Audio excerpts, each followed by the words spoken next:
मैं उर्वशी, विभागाध्यक्ष हिंदी विभाग, रांची विमेंस कॉलेज, रांची। आज हम जिस विषय पर बात करेंगे वह है आचार्य हजारी प्रसाद द्विवेदी की रचना बाणभट्ट की आत्मकथा में नारी चेतना की अभिव्यक्ति। आचार्य हजारी प्रसाद द्विवेदी जी ने बाणभट्ट की आत्मकथा में नारी विषयक भारतीय दृष्टि को प्रस्तुत करने का प्रयास किया है। ईस्वी सन की 6ठी शताब्दी तक भारतीय समाज में नारी की स्थिति भोग्य वस्तु के रूप में बन चुकी थी। स्त्रियों का अपहरण और उनकी खरीद फरोख्त सामान्य बात हो गई थी। बाणभट्ट की आत्मकथा में भट्टिनी इसकी शिकार है।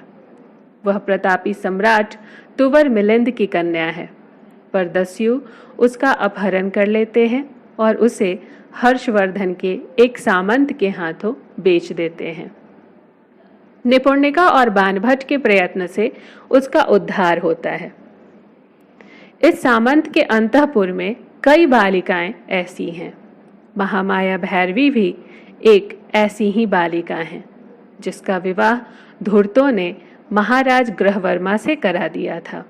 वह अंतःपुर में रो रो कर दिन बिता रही थी और अंत में संन्यास लेकर मुक्त होती है।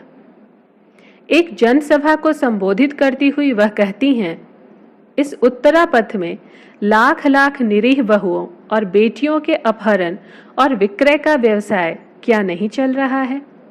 मैं तुम्हारे देश की लाख लाख अवमानित, लांछित और अकारण दंडित बेटियों में से एक हूँ। कौन नहीं जानता कि इस घृणित व्यवसाय के प्रधान आश्रय सामंतों और राजाओं के अंतःपुर हैं। आप में से किसे नहीं मालूम कि महाराजाधिराज की चामरधारिणियां और करंक वाहिनियां इसी प्रकार की भगाई हुई और खरीदी हुई कन्याएं हैं।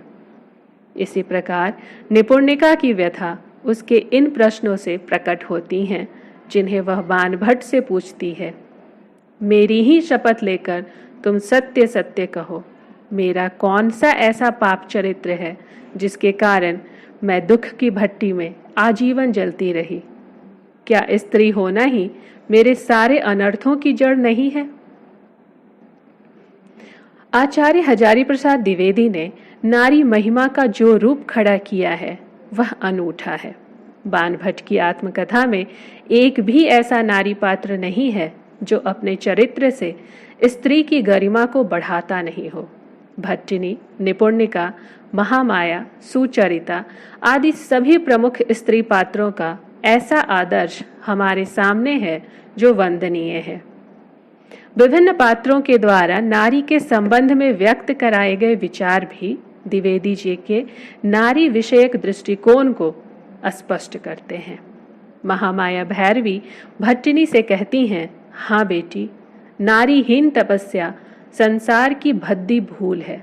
यह धर्म कर्म का विशाल आयोजन, सैन्य संगठन और राज्य व्यवस्थापन सब फेन बुदबुद की भांति विलुप्त हो जाएंगे, क्योंकि नारी का इसमें सहयोग नहीं है। यह सारा ठाट बाट संसार में केवल अशांति पैदा करेगा। महामाया नारी तत्व की व्याख्या करती हुई कहती हैं, जहां कहीं अपने आप को उत्सर्ग करने की, अपने आप को खपा देने की भावना प्रधान है, वही नारी है। जहां कहीं दुख सुख की लाख लाख धाराओं में अपने को दलित द्राक्षा के समान निचोड़कर दूसरे को तृप्त करने की भावना प्रबल है, वही नारी तत्व है, या शास्त्रीय भाषा में कहना हो तो शक्ति तत्व है। बाणभट्ट प्रथम बार सुचरिता को देखकर अपने भाव व्यक्त करता है। मुझे बार बार बराह मिहिर की याद आती रही और मैं उनकी सहृदयता पर मुग्ध हुए बिना नहीं रहा। उन्होंने ठीक ही कहा है, स्त्रियां ही रत्नों को भूषित करती हैं, रत्न स्त्रियों को क्या भूषित करेंगे। आज यदि बराह मिहिर यहाँ उपस्थित होते तो और भी आगे बढ़कर कहते, धर्म कर्म भक्ति ज्ञान शांति सौमनस्य कुछ भी नारी का संस्पर्श पाए बिना मनोहर नहीं होते। नारी देह वह स्पर्श मणि है जो प्रत्येक ईंट पत्थर को सोना बना देती है। अवधूत अघोर भैरव महामाया से कहते हैं, मैं सारे जीवन नारी की उपासना करता रहा हूँ, मेरी साधना अपूर्ण रह गई है, तुम विशुद्ध नारी बनकर मेरा उद्धार करो। विशुद्ध नारी त्रिपुर भैरवी। बाणभट्ट निपुणिका के प्रसंग में चिंतन करता है, नारी से बढ़कर अनमोल रत्न और क्या हो सकता है, पर उससे अधिक दुर्दशा किसकी हो रही है। मुझसे निपुणिका क्या आशा रखती है। अवधूत पाद की साधना इसलिए अधूरी है कि उन्हें विशुद्ध नारी का सहयोग नहीं मिला, और निपुणिका की बलिदान की आकांक्षा इसलिए अपूर्ण है कि उसे पुरुष का करावलंबन नहीं मिला। भट्टिनी के रूप में एक आदर्श परंपरागत नारी का रूप भी साकार हो उठा है। बाणभट्ट के शब्दों में, लौटकर जब आया तो भट्टिनी मेरे आहार का आयोजन कर रही थी। उनकी आंखें इस समय प्रसन्न दिख रही थी और शरीर में एक प्रकार का लाघव भाव स्पष्ट ही लक्षित हो रहा था। जब बाणभट्ट विनयपूर्वक इसका विरोध करता है तो भट्टिनी उत्तर देती हैं, मुझे इतना अधिकार मिलना चाहिए भट्ट कि अपनी बुद्धि से निर्णय कर सकूं कि कौन सा गौरव किसे मिलना चाहिए। भट्टिनी के इस उत्तर में भारतीय नारी का अपने अधिकारों के प्रति सचेत होकर सोचने का संकेत मिलता है। सेवाभावी सम्मोहन की क्लांति से रुग्ण बाणभट्ट की परिचर्या में भी भट्टिनी एक आदर्श भारतीय नारी की भूमिका निभाती है। बाणभट्ट के देर तक बाहर बैठने का निषेध करती हुई भट्टिनी कहती है, भट्ट, दुर्बल शरीर लेकर रात भर बाहर बैठना तो उचित नहीं है।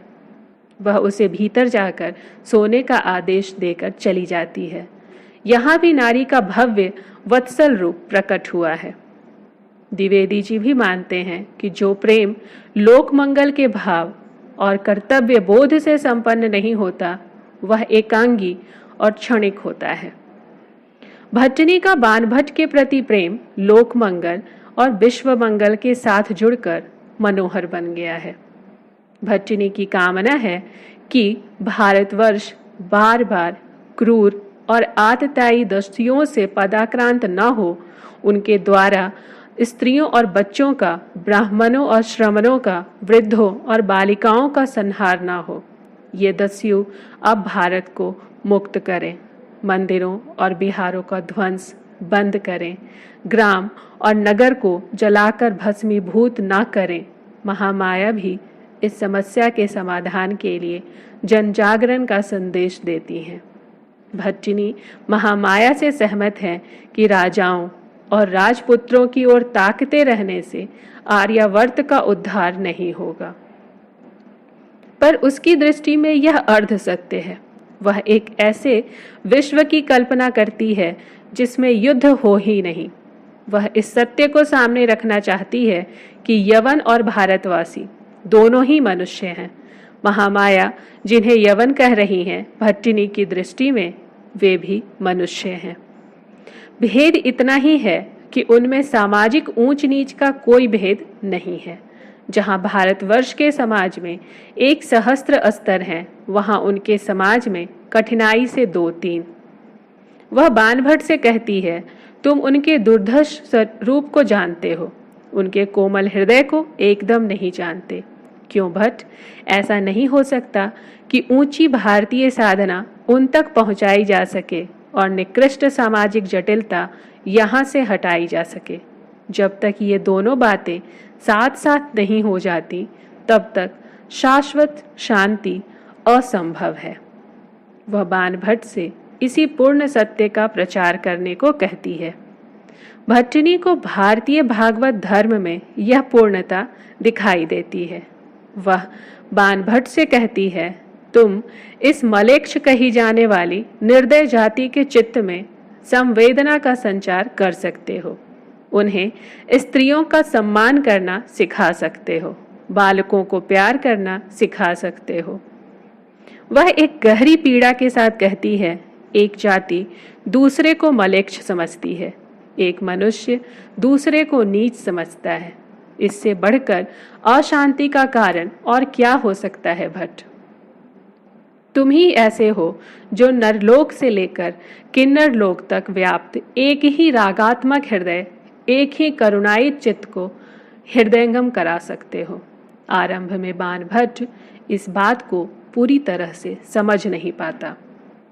उसके मन में इस बात की सफलता को लेकर कई तरह के संशय हैं, पर वह भट्टिनी के प्रति इस हद तक समर्पित है कि उनके अनुरोध को आदेश मानकर स्वीकार कर लेता है। भट्टिनी भी उसके प्रति अपना अनुराग तनिक अधिक स्पष्ट शब्दों में व्यक्त करती हैं। तुम क्या समझते हो कि मैं रानी की मर्यादा पाने से संतुष्ट हो गई हूं? ना भट्ट।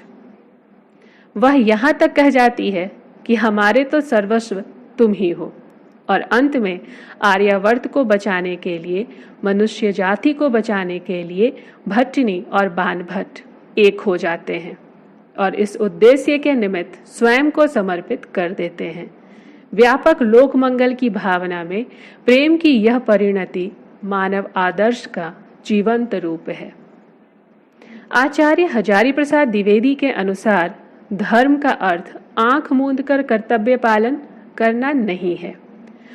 उन्होंने कई बार इसको अत्यंत प्रभावशाली रूप में बतलाया है।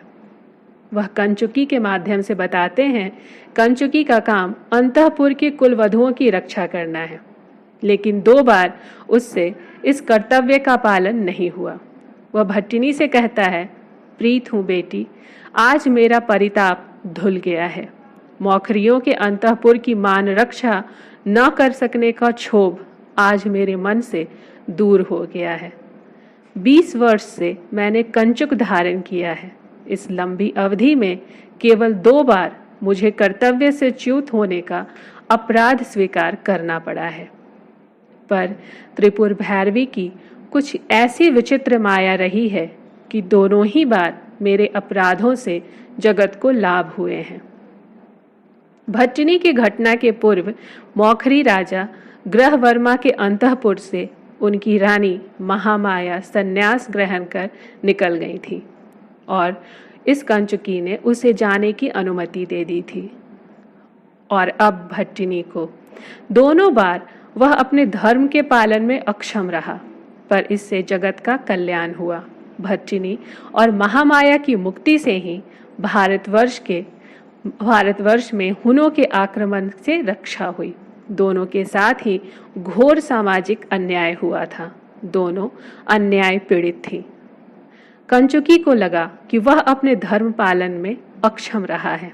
पहली घटना के समय मंदिर के योगी ने उससे कहा था, जिस दिन तुझे मालूम हो जाएगा कि जिसे तू धर्म समझ रहा है वह अधर्म है और जिसे अधर्म समझ रहा है वह धर्म है, उस दिन तू त्रिपुर सुंदरी का साक्षात्कार पा सकेगा। वस्तुतः धर्म और अधर्म की बंधी लकीरों पर चलना धर्म नहीं है, वह धर्म का दिखावा है, ढोंग है। भट्टिनी से गदगद स्वर में कंचुकी कहता है, मैं आज स्पष्ट देख रहा हूँ कि जितने बंधे बंधाए नियम और आचार हैं उनमें धर्म अटता नहीं। वह नियमों से बड़ा है, आचारों से बड़ा है। मैं जिनको धर्म समझता रहा वे सब समय और सभी अवस्था में धर्म ही नहीं थे। जिन्हें अधर्म समझता रहा वे सभी समय और सभी अवस्था में अधर्म नहीं कहे जा सकते। योगी ने मुझे बताया था कि जिस दिन तू धर्म को अधर्म और अधर्म को धर्म समझ लेगा, उसी दिन त्रिपुर सुंदरी का साक्षात्कार पा सकेगा। भारतीय दृष्टि में सत्य का स्वरूप क्या है, इसका स्पष्टीकरण भी हजारी प्रसाद द्विवेदी ने किया है।